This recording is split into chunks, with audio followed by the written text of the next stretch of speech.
Nå Søren, hvad giver det for dig at gå på det her hold her? Jamen det giver mig sådan, det giver mig frihed sådan til at bruge de kræfter og den energi, jeg har i mig, og kan udvikle det stille og roligt. Ikke?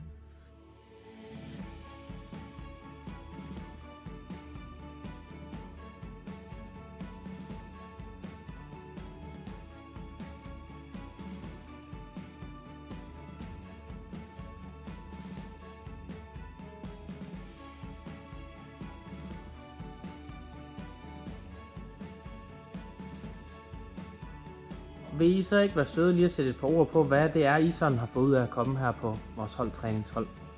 Altså, jeg er lidt positiv, fordi jeg har mere energi, når jeg først kommer hjem. Mm. Ja.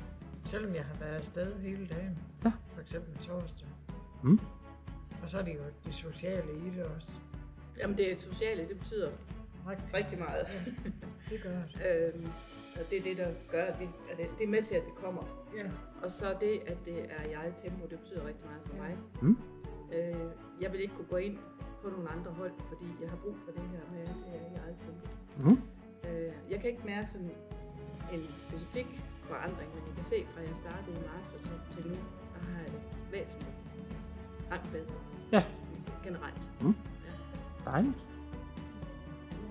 Og kan jeg ikke også lokke jer to til lige at sætte lidt ord på, hvad det er, I synes, der er godt ved vores holdtræning? For mit vedkommende så er det også det sociale. Jeg synes rigtig godt om. Jeg har det godt, når jeg har lavet øvelser. Eksempelvis så havde jeg lidt en svag højre arm, da jeg startede.